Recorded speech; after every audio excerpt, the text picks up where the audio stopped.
एक समय की बात है कि गधा पेड़ से बंधा हुआ था और शैतान के मन में आया कि उन्हें कुछ खुराफात किया जाए। उसने गधे को पेड़ से खोल दिया।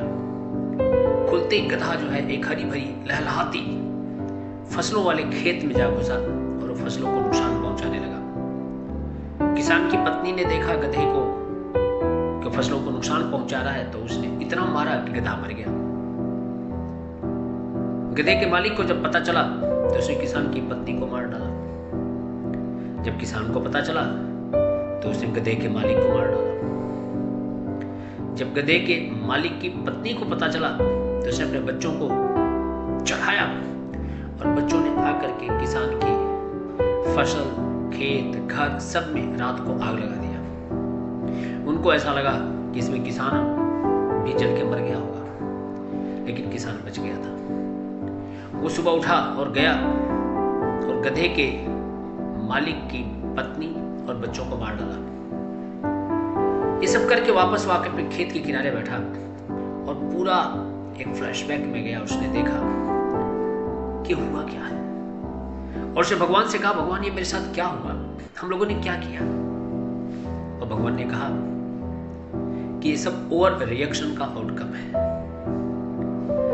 किसी भी सिचुएशन पे आप क्या रिएक्ट करते हैं उसी के हिसाब से आपका जीवन निर्धारित होता है।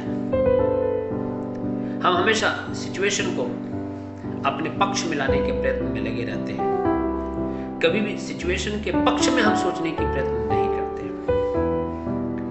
यही बात कहीं ना कहीं महाभारत के अंत में जब राजा परीक्षित को सांप ने डस लिया और उनकी मृत्यु हो गई, तो उसका बदला लेने के लिए उनके पुत्र महाराजा जन्मेजय ने एक यज्ञ किया, जिसमें जगत के सारे सांप जहां जहां थे मंत्र की शक्ति से उड़ करके आके हवन कुंड में गिरने लगे।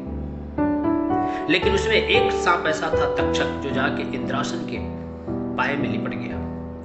मंत्र की शक्ति के सामने इंद्रासन में टिक ना सका और वो भी उड़ करके हवन कुंड की तरफ आने लगा, क्योंकि उसके पांव के पाए में तक्षक नाग लिपटा हुआ था।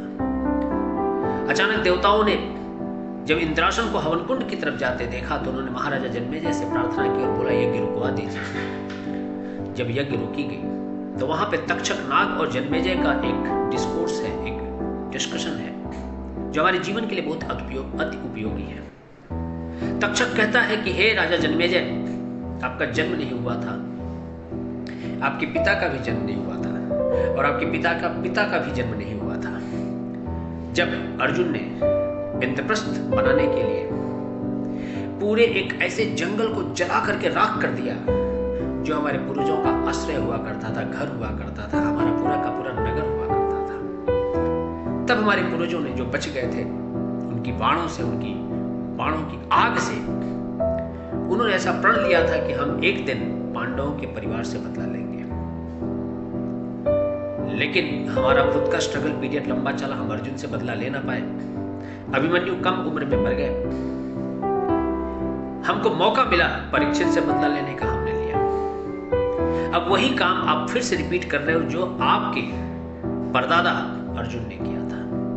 और हम में से अगर कुछ सांप वापस बच गए तो वापस कहीं ना कहीं आपकी आने वाली पीढ़ियों से वो भी बदला लेंगे। ये कब तक बदले की भावनाएं चलती रहेंगी। बहुत बार इन बदलों की भावनाओं के चक्कर में हम अपने समाज का, अपने आसपास का हर चीज को नष्ट कर देते हैं। शैतान तो अपना गेम खेलता रहता है, हमारे आसपास में अलग अलग तरह के गधे छोड़ता रहता है, पर उस सिचुएशन को कैसे रिएक्ट किया जाए ये आपकी और हमारी, हम सबकी जिम्मेदारी है। बदला व्यक्ति को, स्वयं, परिवार, समाज, राष्ट्र और पूरे मानव जाति के लिए बहुत ही नुकसानदायी है। हम किस तरह से चीजों का समाधान बातचीत से कर सकते हैं।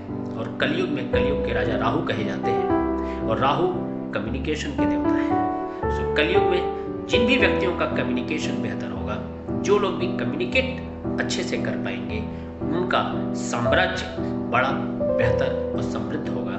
इन्हीं कल्पनाओं के साथ, इन्हीं आशाओं के साथ मैं डॉक्टर पवन द्विवेदी आप लोगों को ढेर सारी शुभकामना देता हूँ। और यदि आप किसी भी तरह के बदले की भावना से पीड़ित हैं तो उससे बाहर निकलें और एक स्वस्थ मानसिकता का जीवन जिए।